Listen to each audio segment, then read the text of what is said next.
Hey everyone, it's Simon Mainwaring here from We First. I hope everyone had a wonderful Easter with friends and family. It's a special time of year again where we all get together and remind ourselves about who we care about. Very mindful over here as well about the tragedies that went on around the world. Just mindless violence, which is so sad at a special time of year.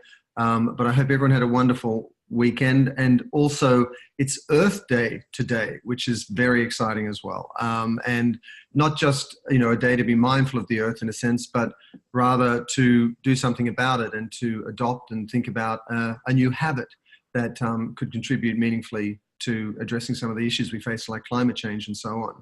And for those of you who haven't joined a We First webinar before, I am Simon Mainwaring, the CEO and founder of We First, and we're going to take you through what we feel is some very exciting information in terms of scaling both your business and your impact. But before we dive in, I want to let you know that this time together on a Monday morning is for you. And to that end, we'd love you to ask us any questions you have, anything that's been plaguing your mind or your business or your planning that we can help with today, not only myself, but also the very special guest who I'll introduce in a moment. So if you've got a question, please just look on the toolbar there and you'll see Q&A, a little folder with Q&A next to it. When you click on that Q&A, a text box will come up and you will be able to put in any question you have about your brand, your business, your impact, your leadership, your culture, whatever it might be. And then we'll be collecting those throughout the webinar, and we'll be addressing them together at a large section towards the end, because again, this is all about helping you however we can. So the Q&A box down the bottom there, just click on it and put your questions in there at any point during the webinar. And let's talk about what our focus is today. The focus is something which really sits at the heart of business and branding and impact work in today's marketplace. And that is, how do you marry high impact and high growth? How do you achieve both? How do you unlock the power of purpose to drive profit, and therefore as a function of your business growth to scale your positive impact? And you'll see my name and contact details there, but you'll also see that our special guest is Mark Van Ness from Real Leaders Magazine. I'll ask Mark to introduce himself in a moment. He's been a friend and colleague and someone I've admired for a long time. So we're really thrilled to get a chance to chat today. And just again, for those who might not have heard of We First before, we're a creative consultancy based here in Culver City, California, and in Los Angeles. And we focus on building purpose-driven brands. And for the last 8 years, we've been very lucky to work with top purpose leaders like Tom's and Virgin and Seventh Generation and Timberland and so on, as well as a number of large, complex organizations and very, very young startups where there might be a solopreneur or a single founder. And what we do is we really work with that organization in a truly collaborative sense to look at their strategy, which is what to say and how to say it, their culture, which is how do you build a productive culture of purpose, and then their creative work, their communications, their marketing, their advertising. How do they tell their story in a way that scales their business growth and positive impact? So that's what we do. And then our very special guest is the founder of Real Leaders Magazine, Mark Van Ness, who, as I mentioned, I've known for some time and admired and has been an inspiration to a lot of the work we do here, and is a real thought leader and curator of the most meaningful content in and around this topic. So firstly, good morning, Mark, and thank you for joining us. Good morning, Simon. Thank you for inviting me. How are you? How was your Easter? Easter was wonderful, and it's good to be with you. Great. And where are you talking from today? I suspect it's somewhere slightly more interesting than Culver City, California, Los Angeles. Well, Los Angeles is interesting. I'm in St. John. I'm looking out at St. Thomas here. We're recovered from 2 Category 5 hurricanes, Irma and Maria. We just combined them to make it simpler, and it's a beautiful place to visit again. How's the recovery process going? Have they, the infrastructure and the essential services and so on, like how is the important stuff going? The important stuff is good. Well, for example, we have high-speed internet connection here today. Right. Yay, that's great. and that was not the case for a bit of time. And electricity is good, although we're for the most part we're somewhat off the grid. We have we have a large cistern, so we catch rainwater, and we have solar power, and so the internet is our primary issue that we rely on for. Well, I'm so glad the recovery has gone well, and thanks for joining us. And tell us a little bit about yourself, Mark, and what Real Leaders Magazine is all about, and a few of the things that you're up to. We'd love to let everybody know, give some context for the expertise that you're sharing with them. Well, I might start with kind of why Real Leaders exist. Like why did we start this in the first place? And it really started as a philanthropic project with YPO. I was a member of YPO, used to be called Young Presidents Organization. Those of you who are not familiar with it, it's about 27,000 CEOs that are members in 130 plus countries around the world. And collectively, we represent about 10% of the global GDP. So within that group, I had an opportunity around 2004 to start a network, an international network around sustainable business practices. And my thought was, if I could influence this 10% of the global economy to operate more sustainably, the ripple effect of that would really be a game changer. And so that was my goal. It started out pretty darn slow. The first event I put on, I had 4 people sign up to attend. And I realized I had a bigger challenge maybe than I realized. But over the years, it's grown and grown. But around 2009 or so, it became clear that we needed a way to communicate these success stories of how CEOs were doing well by doing good. And the idea of a magazine came up, and this was now I think 2009 when we actually negotiated to become the official publication of YPO. And they said, as long as you pay all the costs and run it and staff it, you're welcome to do it. So that sounds like a good solution for them. Yeah. It was not the best deal I ever made, but in some ways it actually was. So that was the beginning. And so for the first 8 years or so, it was not available to the public. It was really just an internal publication for those. Actually, at the time it started with 17,000 CEOs. Now it's 27,000. But that was our audience, and that was our.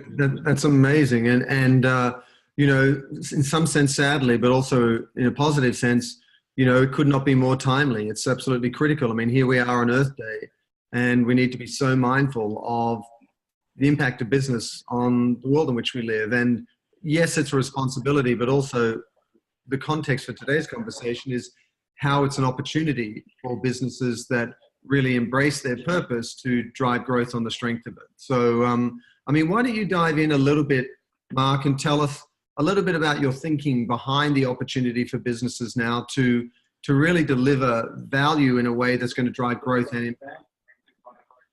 Okay, and this first slide is a slide that I borrowed from a CEO friend and colleague, Kevin Majacomo, who runs SVN International, which is a commercial real estate services company.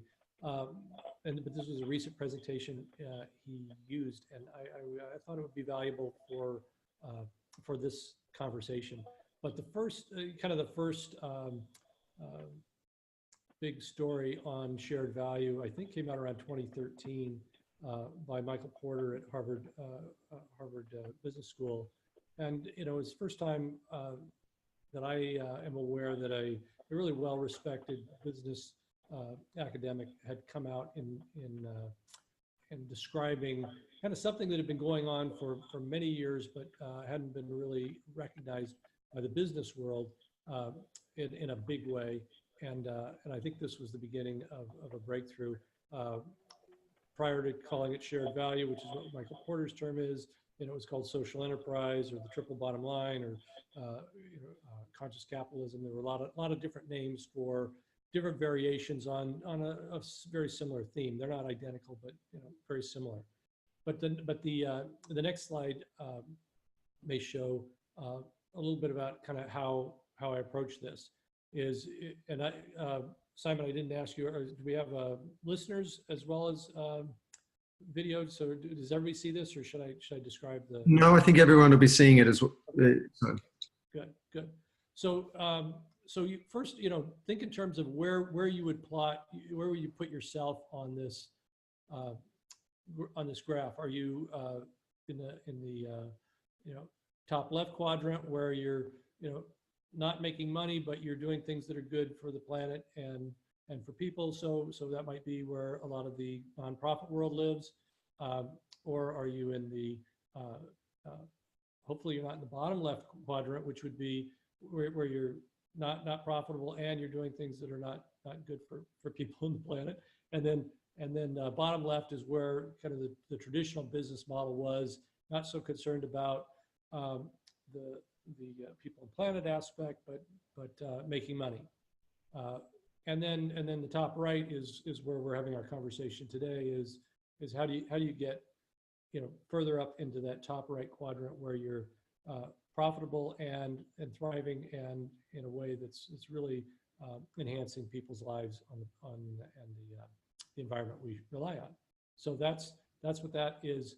And let's go back to that last one just for a second though, because one of the things that I want to talk about is how this is, we start one place, but we don't end up there. So if you think about I think the best example is that we can all relate to is the subprime mortgage business, if you will.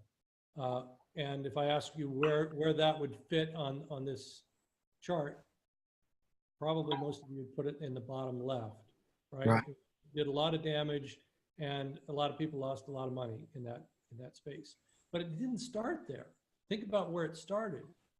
It actually started probably up in that kind of nonprofit sector of because initially it was helping people to build some wealth in the way that most people build the bulk of their wealth in their homes. And so for people that were in lower socioeconomic conditions, it was a way to get them a chance to achieve that. And so it was a very positive, very noble thing that was going on, and initially probably not horribly profitable. And then as more and more people got involved in it and figured out ways to make more money, and it moved over to the right quadrant, right? And for a while it was like skyrocketing in that top right quadrant of really doing, helping a lot of people and making a lot of money, until what happened? They lost sight of their mission, and the money took over, and the profit motives and the people that were driving it were not about the mission at all. They were all about the margin and the profit, and then it boomeranged back down to that bottom left, and it took a nosedive. So wherever we are in this axis, it's not necessarily where we're going to stay. It's a process, and it's a journey. So I think this is something that helps, at least I use frequently, to keep moving the direction that we need to move, and making sure that we keep all this in balance. Right. Totally makes sense. And so what is that growth strategy? How does it begin? How do those who are tuning in unlock that value to their business? Well, so what you're looking for is this shared value place. And so the next one might be more helpful. In the bottom left, you've got the circle of social needs. Identifying where do you see a big need in society, perhaps in a local community, or perhaps on a larger scale, and then where is there overlap between that and the corporate assets that we have? Our hard assets, our capabilities, our network, our access, and then where does that overlap with some business opportunities of things that we could do that would actually be financially self-sufficient, that we would be able to contribute to those social issues in a profitable way. So I think in the rest of our conversation, we're going to be talking about kind of what's the magic that causes one business to do better than others. And I think this Venn diagram that shows the overlap gives us a good indication, because if there's only a small overlap, there's not as much opportunity, and I don't think you're going to be as successful. So you'll see some businesses that they figure out a way to do something which is positive, and sometimes it's almost like a CSR, corporate social responsibility approach to this, which really is not terribly effective. But if you can get something where these circles converge and you end up with really one circle where all three stack on top of each other, then it's magic. So for example, this SVNI, which contributed to the slide, was initially in corporate commercial real estate services businesses is the business they're in, and initially was based their business model on a collaborative model of actually embracing the competitors in the marketplace, which was unheard of and is actually still unheard of in that industry. And it led to dramatic growth and success by embracing what others would typically look at as competitors. But that evolved, and there were some other things that did like embrace women in a field that's about 85% male dominated. Immigrants, again, it was primarily white male dominated industry, and so these were some areas that where they were dealing with some of those social needs, and there was overlap. But then recently, as of the last tax bill, there was something called opportunity zones that were created, and some of you have heard of these probably, but it's all 50 states in the United States have now these opportunity zones that are established that provide for an incentive, a tax incentive for people to come in and redevelop in areas that really need investment that investors might otherwise not go into. And so for a commercial real estate services business, that's an example of where, okay, now all three of those circles combine into one shared value circle, or what you could call an opportunity zone for social impact and profitability. And let me ask you about that, because in the context of two things. One, I want to ask a question specific to that, but also you've just had this amazing experience of launching the Real Leaders 100, which is the top 100 impact companies in the US. And that gave you a line of sight, not only to the 100 on the list, but the thousands of companies that applied and how they're marrying purpose and profit and so on. And so with that as context, my question is this, for those who are listening that already have established businesses, does it either A, mean that you've suddenly got to make your business all about doing good, and B, what if you're doing a business that seemingly has very little to doing good, whether you're making widgets in a B2B company? How do you adjust to play into these dynamics to make a meaningful difference and unlock this value that you're talking about? Well, like I said, it's a path up into that top right quadrant, and some of us are closer to the axis, and others have an opportunity to get further up. But right. but it's a matter of always looking at what's that next opportunity that I could kind of leapfrog further up into that top right quadrant. So with like that commercial real estate example, it was more challenging to say, okay, we're not in the business of saving the world. How do you actually have significant impact here? The number one on our list was a group called Rescue Agency, and they're in a business that changes the way people look at things like smoking, and so they are actually in the business of changing people's minds and changing their habits based on the people's habits. I'm sorry, the people's values, right. And really identifying, okay, based on what your values are, why does it make sense not to smoke? And so they take a unique approach to that, and it's certainly a convergence of the three circles. There's a great deal of capital that is looking for that thanks to the tobacco money that is required to be spent on those kind of campaigns. And there's a lot of agencies, government agencies, that need that kind of help. So that's one example. And what would you say those companies that do this well, that deliver on both fronts, purpose and profit, what common traits or ingredients have you seen that they share across the 100 or the thousands that you looked at? Well, they've got that balance, that balancing act down. When I was 11, I decided I wanted to learn to ride a unicycle. Okay. And that was a lot harder than I realized it was going to be. But riding a bicycle, you need to be careful not to fall left or right. You're going to fall to one side or the other. On a unicycle, you got 360 degrees of ways to fall. So it requires a real vigilance and balance to stay upright. And the more you do it, the better you get at it. And I think our space, this impact space, is very similar to that. It's a matter of, because if you focus too much on the mission, you're going to lose money and you're not going to be able to actually achieve your mission.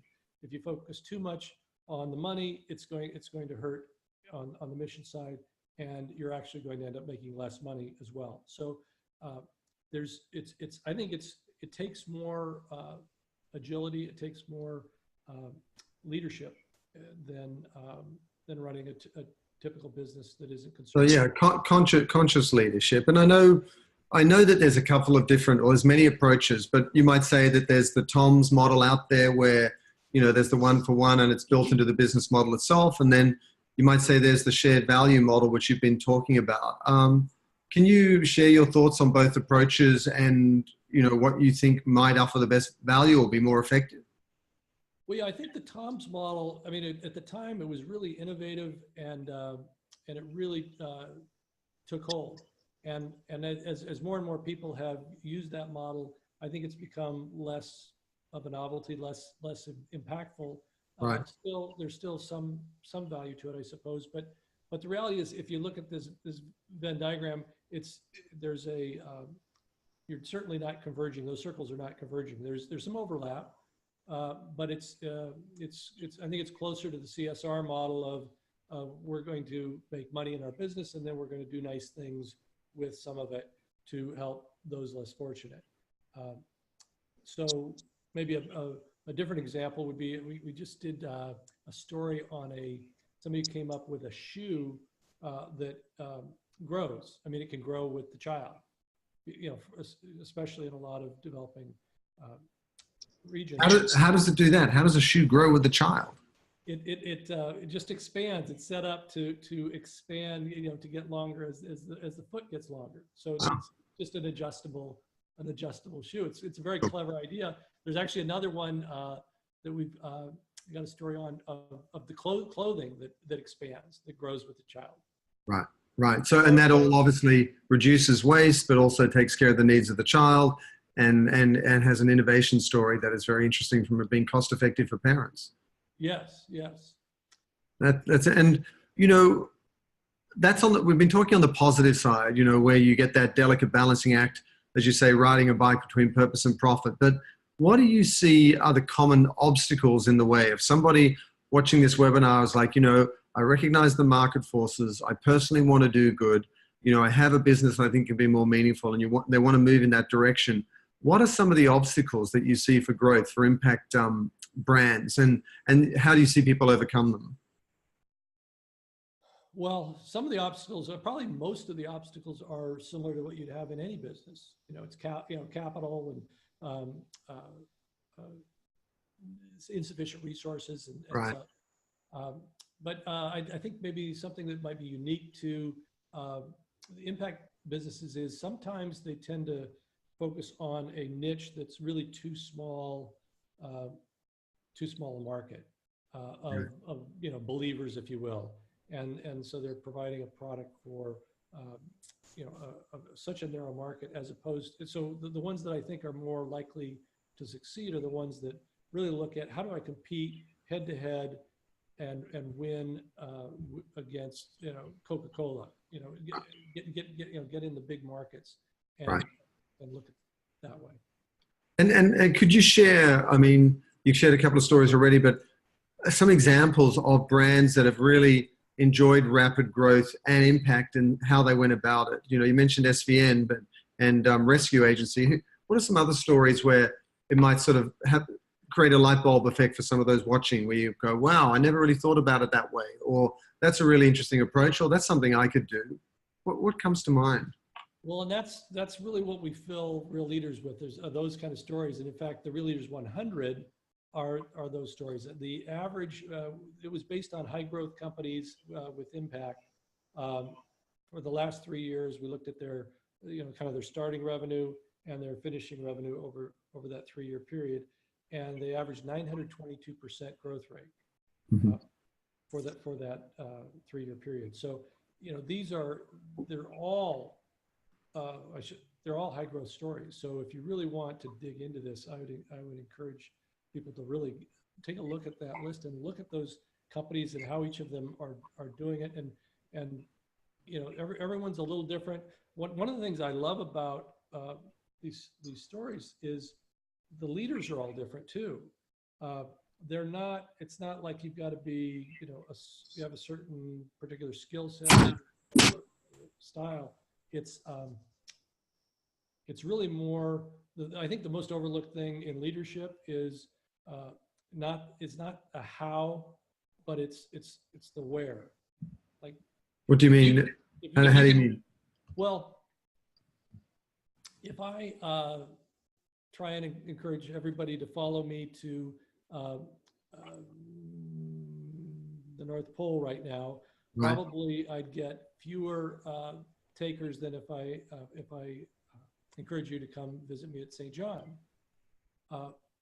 If the destination is really inspiring, then it's the skill set you need as a leader is less. And on the other hand, if you're a phenomenal leader, but you're leading people someplace that's completely uninspiring, you're going to fail. It's going to be a tough road to hoe. Right. No, it's very true. Yeah.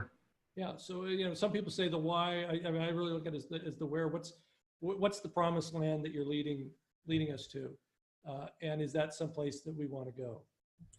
And if the answer is yes, then they'll put up with a lot of flaws in a leader. Right. I think people will, if they really believe in the destination. And let me ask you this. I mean, there are those out there who, it's healthy to have a bit of skepticism or cynicism and so on.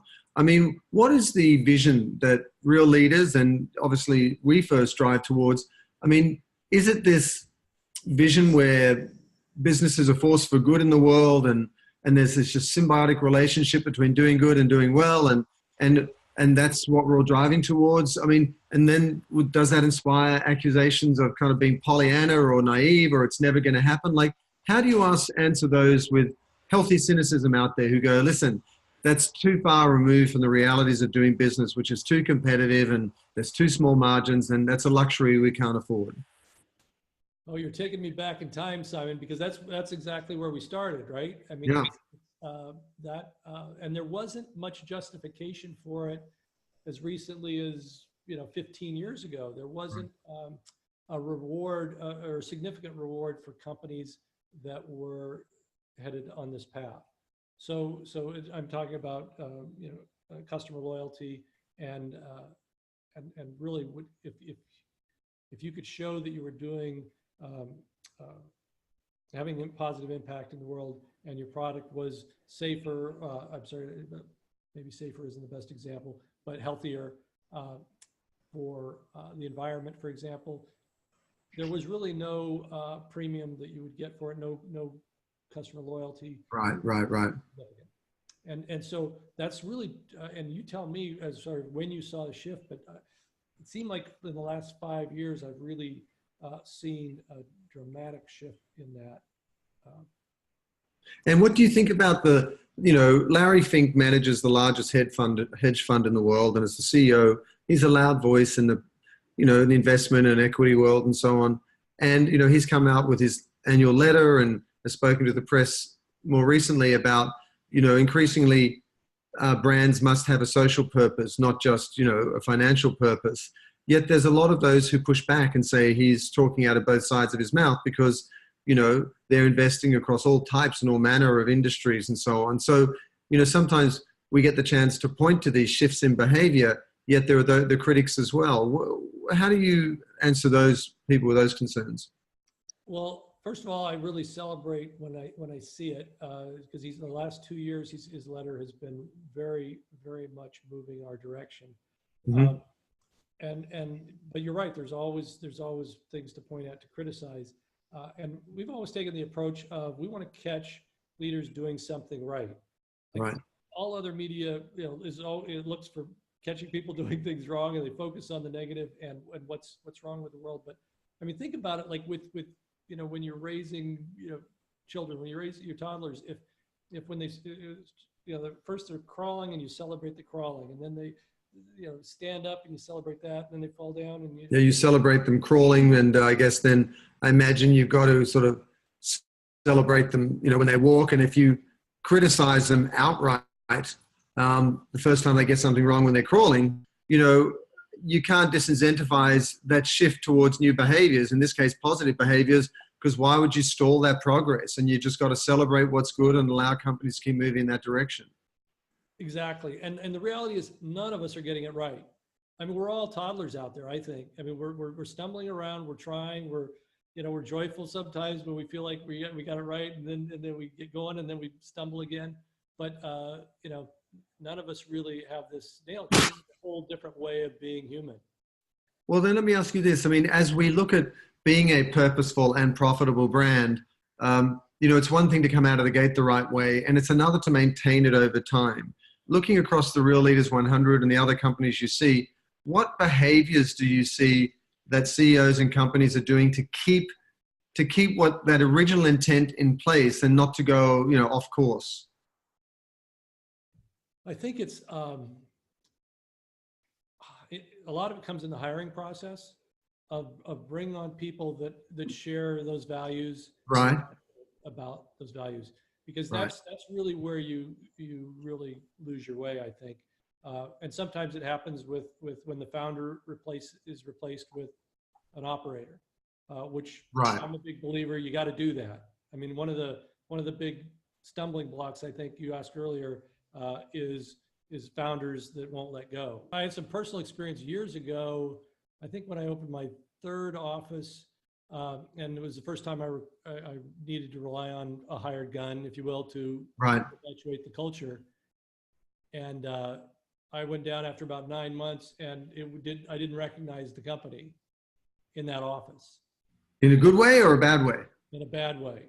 Oh. Because we were hiring people from all these other companies, and we thought, oh, that's good. We're getting this kind of best of all worlds. And it was just, so what I did was I pulled everybody in the company together for a full day kind of offsite retreat and had them put down the values of the company. I had them do it. Right. Yeah, you need that compass to guide the organization. And let me ask you this, I'd like a couple of pointers from you, for those starting a company, in terms of what is something actionable they can do to set themselves on the right course based on what you've seen with the Real Leaders 100. And then what's a couple of pointers or how you maintain that over time as you grow? So coming out of the gate, you're a solopreneur, you're an entrepreneur, you're starting a company that you want to be purposeful and profitable. What are a couple of things that come to mind that would be very helpful? Well, the first thing that comes to mind is something that, as actually with the Real Leaders 100, one of the things we asked everybody for was to give us their mission statement. Right. And I was really interested in seeing all the different types of mission statements, but also how some were they just really weren't conveying the heart of what this organization's doing. Right. So I would encourage, especially in a startup, but really everybody to really look at how do you convey that and wordsmith it in such a way that it's really going to inspire people. Right. And set you apart from everybody else. So it can't just be, you know, we're going to make the world a better place kind of language. It's really got to be something more specific and clear. So that's an area that, you know, I know it's hard, and we actually struggle with the same thing. We never feel like we quite nailed it, but that's something in my earlier example, you know, bringing everybody together and having them actually lay it out was really effective. And then 30 years later, it's the same values that the company is operating under, long after I was gone. So those you get them down, and then it gives a guidepost for people to make decisions. And it also, it's interesting. It repels the people that don't fit the values, and it attracts the people that do. Right. And no, that makes sense. It's sort of course correcting or self, qualifying in a way. Those you come on board are the right type of people for the organization, and those who don't are not. And what about over the long term? Like, what behaviors have you seen CEOs or leaders or companies demonstrate that have shored them up over the long term with all the challenges that go with growth and expansion and so on with business? Well, I would say I'm not sure how to say this. I want to say not being a leader forever. So that's really not putting it right, but a founder, and I'm guilty of this over the years. Sure. A founder will have a hard time letting go. Mm-hmm. And it's not unlike, you know, parents who kind of face being empty nesters, and they just don't really want their kids to grow up. Right. That's an end of significant purpose in their lives. Right. But imagine the alternative. If you don't, then it's going to die. Your business is going to die when you can't serve that function anymore. But even if it does, even if you're younger and it doesn't go that route, it's going to be limited by your skill sets. Sure. And ideally, you know, you want to. I think a real leader attracts and creates other leaders. Yeah. So you want to have a team of leaders that you can be, you know, off on an island for, you know, months at a time, and everything will continue to move forward and grow. And, you know, speaking of leaders, I know your next issue is you got Paul Polman on the cover, and he's been a leader out the front of this for so long, both as a thought leader, as a spokesperson for this change in business, and as somebody who has demonstrated its profit value through the Unilever portfolio. Tell us, what's that issue about and what Paul is speaking to? Well, he's an amazing leader, and we had a 1 hour with him, which was fantastic. And you really want to get the magazine so you could. Right. There's so much there. He's very inspiring, and he's lived it, and he's lived it with a public company, which is, you know, that's tough. I mean, that's a challenge. But this issue, we also have Akon, a feature story on Akon, kind of talking about, you know, beyond fame and fortune, what he's doing that has more purpose in his life. There's another section. We always try and have a photo essay or something. This time it's actually an artist that painted Trump, Putin, Obama, some other world leaders as refugees, and it's really interesting to see how he captures the feeling that, gosh, any of us can be, many of us will be refugees, probably as the climate continues to evolve and things change. I mean, we actually saw it here in St. John. We lost half our population after the hurricanes for a period of time, not because they were killed, but because the work disappeared for many people, and they had to leave, just kind of like New Orleans saw that, and there's just going to be a lot of those kind of. Yeah, I mean, you see it in the southern border of the US here, where, you know, it doesn't necessarily have to be natural disasters that force people to move, but it may well be the impact of climate change that really affects whether their agriculture in that region or their industries or the trades of a lifetime or generations are sustainable anymore.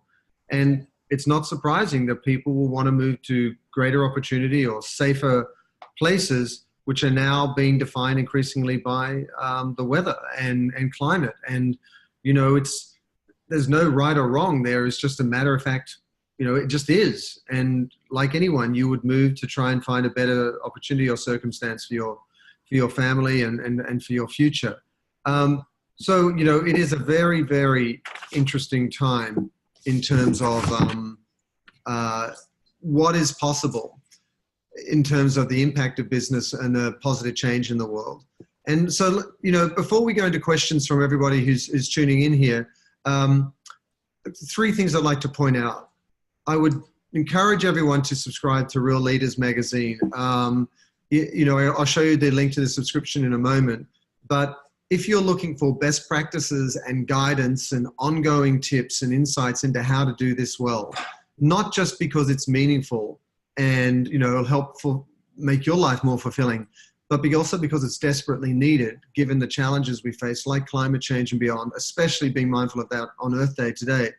Subscribe to Real Leaders Magazine. It does all that curation and content building and pattern recognition and really lays it out for you in a way that will help your business grow and have an impact. So it's an incredibly valuable resource, and all you got to do is subscribe.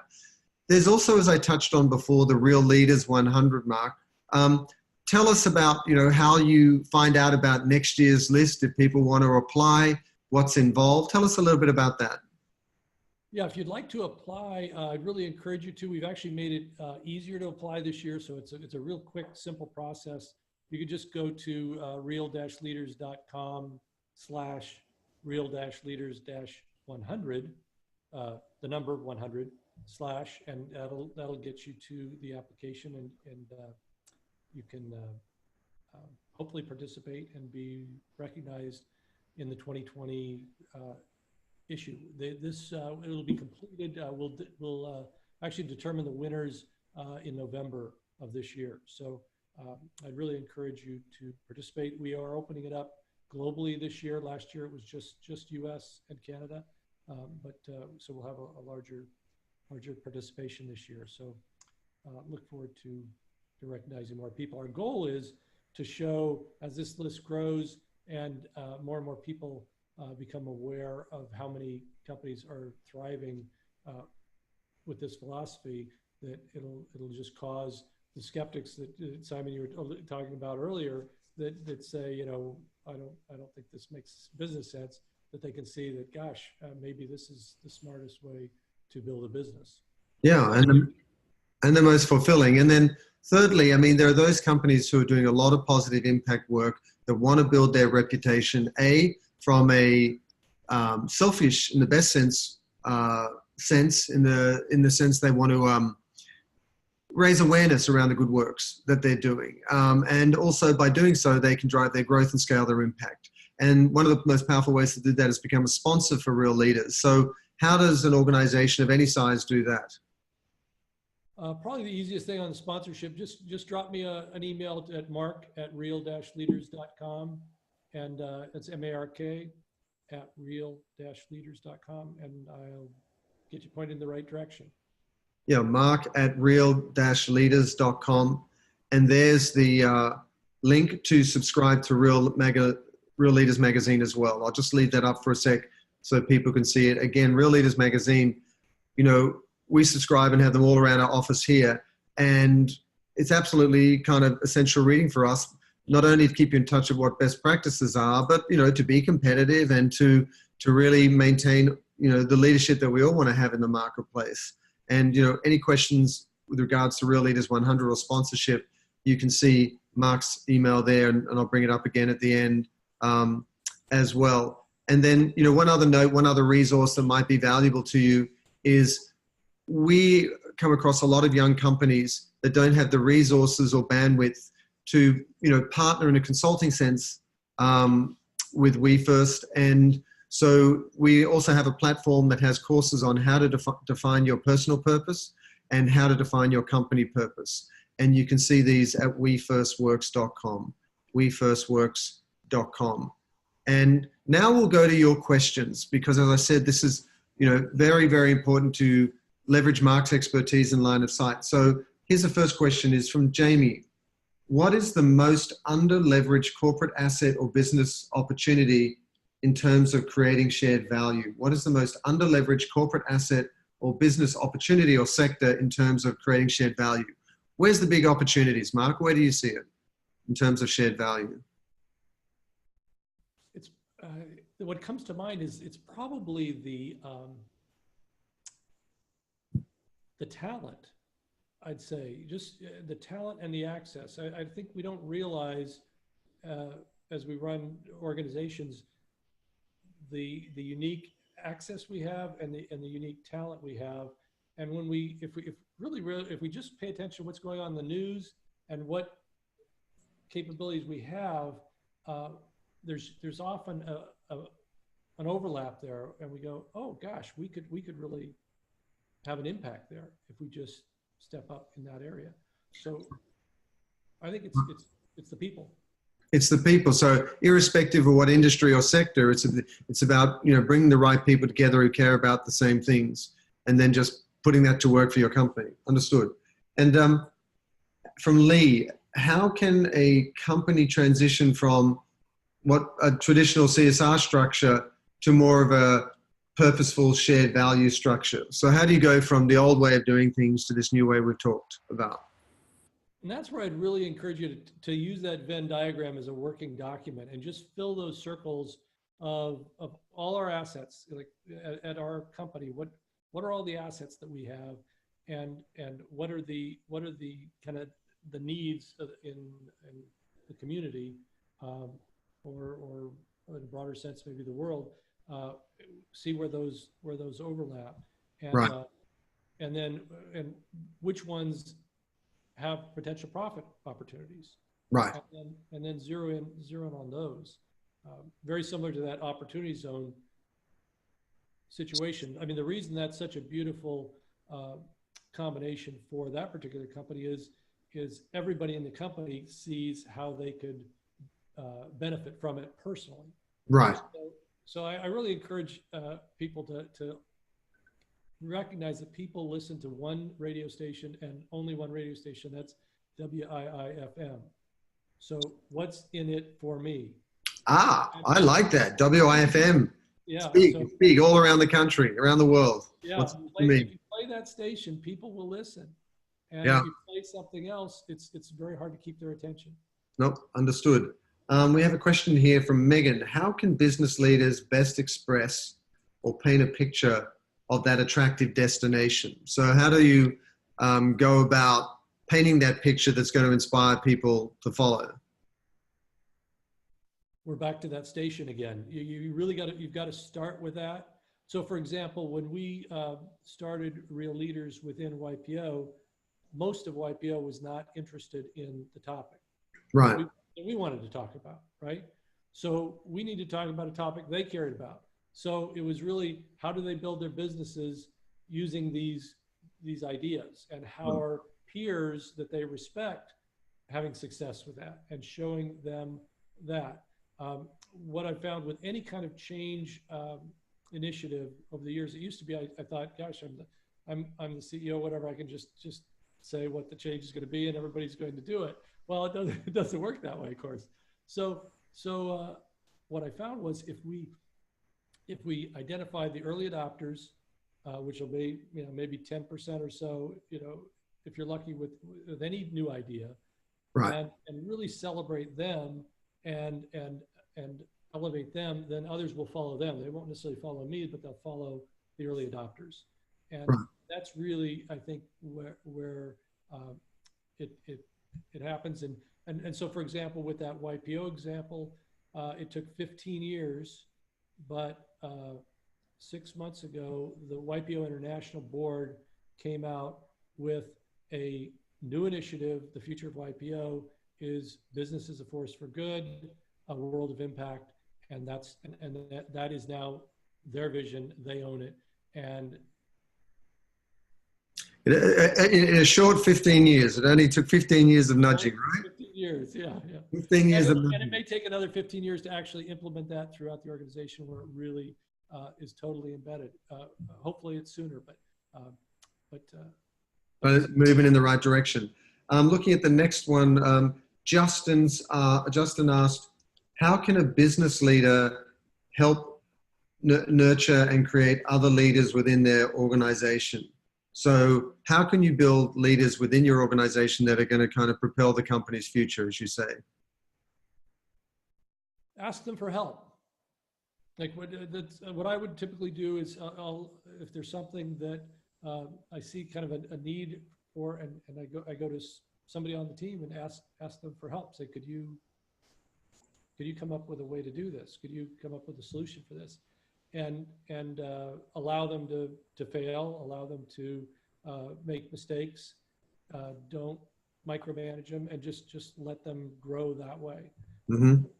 And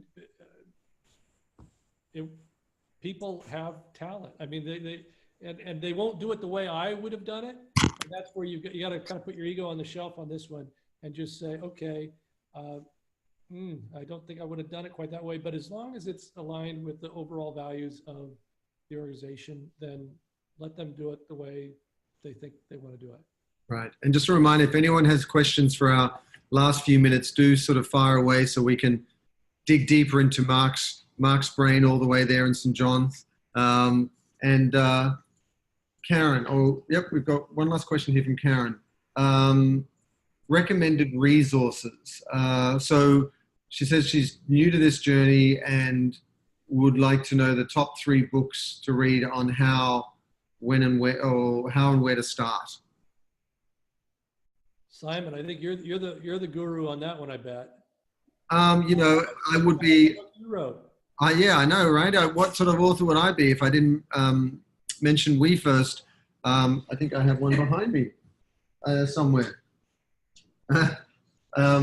But anyway, We First, How Brands and Consumers Use Social Media to Build a Better World. It was a book I wrote several years ago that really laid out a foundation for sustainable capitalism. So, I would humbly recommend that. I think, a lot of people point to Simon Sinek's book, Start With Why, which I think is interesting, in terms of, again, making the business case for why the purpose of an organization is so important.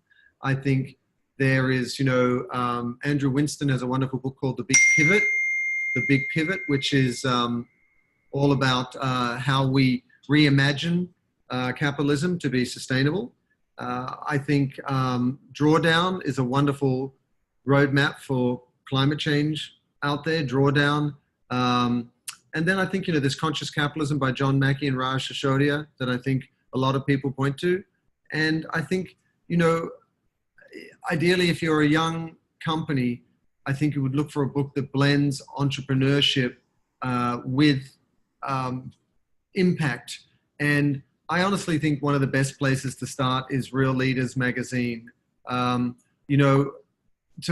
give you a diet of examples of companies that are doing well and best practices in a condensed, timely way that won't be too demanding. I think Real Leaders would be a wonderful way to go. I mean, I treat it as an invaluable resource. And so, what I'd like to do is encourage everyone to do a couple of things for 2 reasons. One, it's Earth Day, and there's never a more timely moment to think about these sorts of things. But 2, because ultimately this mindset is in your best interest to really leverage purpose and profit, to do the type of behaviors and thinking and leadership skills that Mark is talking about is absolutely critical. Why? Because we need to scale our impact as business leaders of all size to have a positive impact, because we're facing very real and sobering challenges. And in fact, I was reading an article yesterday by Harvard Business Review that said we actually only have 5 years to take dramatic action, especially through the lens of business, to address the fundamentals of climate change before there's going to be very, very serious consequences. And this is not to be alarmist, but rather optimistic and positive, and say there is nothing that we can't solve for when we work together. And human beings and their ingenuity and their innovation and their collaboration is breathtaking when it's all motivated by something higher than itself. And I think it was Richard Branson who saw this challenge as great, if not more so, than what we faced in World War II several decades ago. I mean, you know, the issues are of that scale. And so all of that is to say that do embrace your business as a force for good and start by looking at Real Leaders magazine. If you have any questions with regards to how do you become, you know, how to apply for Real Leaders 100, you know, you can go to the realleaders.com site and check it out, but you can see Mark's email there. Or if you're interested in raising the profile of your brand by becoming a sponsor for Real Leaders, as this platform grows all around the world exponentially, because all these issues become more and more critical, well, then please reach out to Mark directly as well. You see his email there. If you would like deeper support from We First, if you'd like to talk to us about your brand, you can see my email there as well. I think, you know, I'd like to think that all of us are voices with different notes in a choir of change out there, and we're all trying to scale our impact. And, you know, we're here as a resource to help you. So if you've got any branding challenges and you'd like to connect, you can see me at simon@wefirstbranding.com.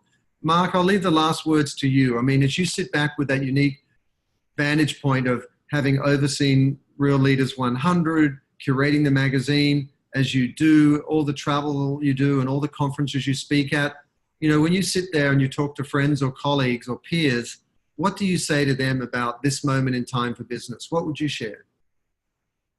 Well, I think it's really a unique time, and going beyond your statement about World War II, I mean, if you think about it, in World War II, we really weren't facing extinction potentially as a species. We may not have liked the, you know, the kind of lives we'd be living under, you know, Nazis and whatnot, but humanity was likely to continue.